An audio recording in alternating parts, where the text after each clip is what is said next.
Today, a lot of people regard wrestling simultaneously to WWE, and why not? It's the only globally recognized wrestling company, and its owner, Vince McMahon, is arguably the king of wrestling world. But a lot of people today look down to those people who enjoy WWE, arguing that it's fake. So why is that wrestling fans watch WWE even if it's fake? I mean, what is the fun in watching a match whose result is predetermined by someone? And is it really fake? And if it is, how has it managed to become a company worth nearly $7 billion?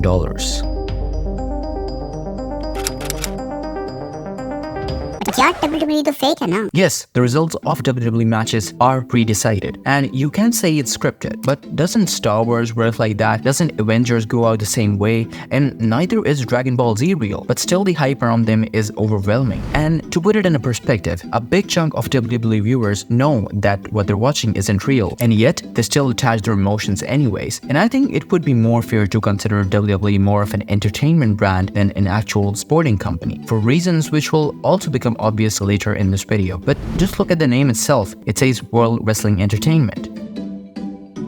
And even if you think WWE is fake, that should not oversight the fact that these superstars literally risk their bodies inside the ring.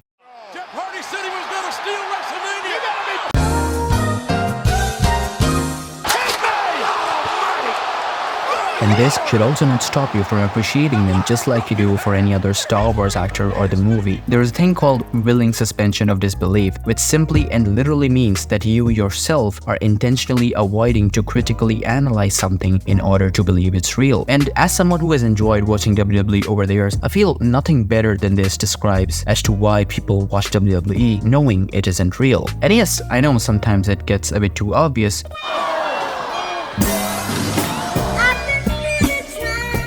but for the most part, I think it's fair. And as I mentioned Avengers previously or Star Wars, let me ask you, what makes them interesting? What makes you want to see their movies on the very day of release? Their action-filled movies, their great storylines? WWE is no exception. For someone who hasn't seen a single episode of any WWE show, some moments like these are enough to convince them into believing it. I mean, who wouldn't want to watch a 280-pounder being thrown from a height of a 2-story building and then being chokeslammed onto a pile of thumpins? It was action and matches like these which made WWE in its early days more than just a wrestling brand, and cemented its position as the most popular and probably the only wrestling company that is followed worldwide. But it wasn't always this way.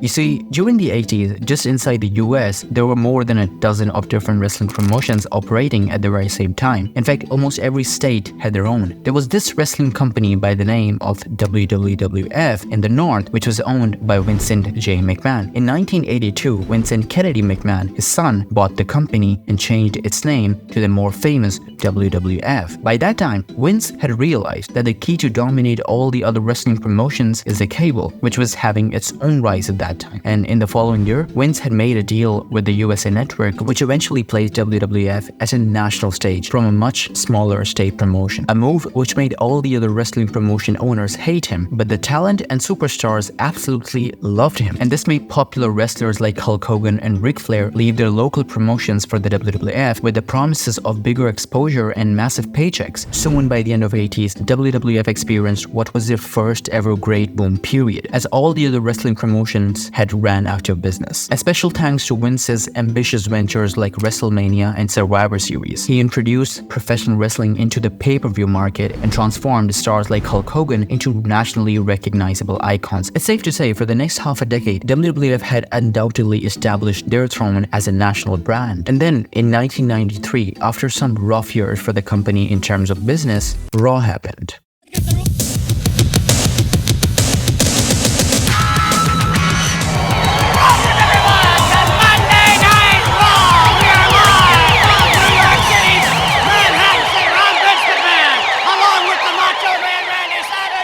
Ever since the popularization of television in the American society, professional wrestling had always had its share on television, but not as much as the heights of what Monday Night Raw are to achieve. Prior to Raw, the main aim of professional wrestling on television was to stimulate attention for live events or the pay-per-views. But Monday Night Raw completely changed the course of how professional wrestling was perceived and consumed on television. By televising new matches and progressing the storylines every Monday night, Raw was a revolutionary step for professional wrestling on television. But as they say, to be great, you need to have a greater competition. Actually, no one said that, I just made it. But nothing could be more true in the case of Raw. You see, by the time Raw televised its first show on January 11th, 1993 till 1995, Raw was doing good. To make it great, however, there was a need of a completely external force. McMahon had just built a massive empire, knocking out every other of its competitor. But there was one last competitor McMahon had to face. Someone who challenged WWE to its fullest. Someone who was probably responsible for one of the greatest moments in the history of professional wrestling. I'm obviously talking about WCW. You see, just like WWE, WCW was a popular wrestling promotion based in the south of US, which was the only wrestling promotion that Vince had failed to conquer. It was founded by Ted Turner, who supported the show by airing it on TNT. By the start of the 90s, WCW started gaining some popularity by acquiring some of WWE's older and much established faces. By the mids of 90s, WCW thought it was finally time to challenge WWE's throne as the #1 wrestling company in America. And so they would go on launching a directly competing show to Monday Night Raw at the same prime time slot on Mondays by the name of WCW Monday Nitro.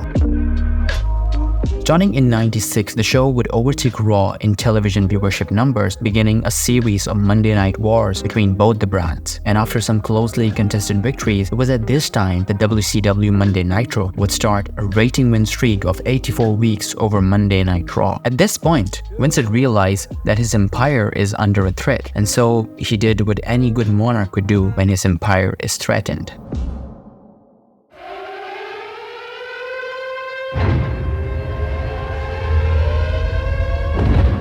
Even though we call ourselves sports entertainment because of the athleticism involved, the key word in that phrase is entertainment.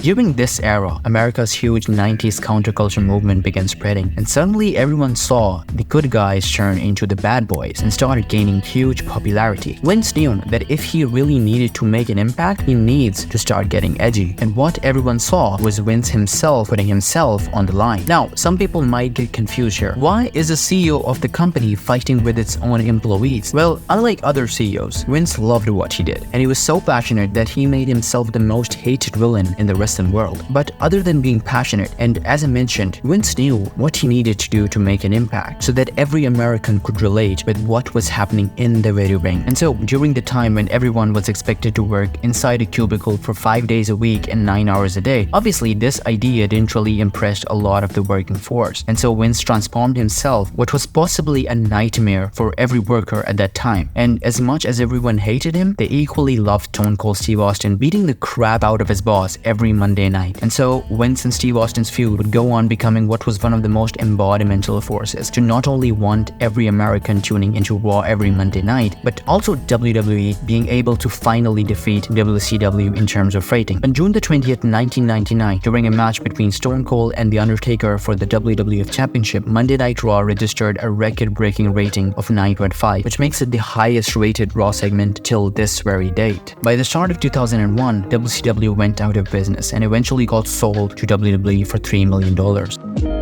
Ever since then, WWE has almost been at the very top of the wrestling world, with only a few exceptions of anyone even coming close to what they achieved. Personally, I have enjoyed watching WWE all along, but for some reason, I find it a lot less fun after 2014. I hope it changes, but for now, this is really it.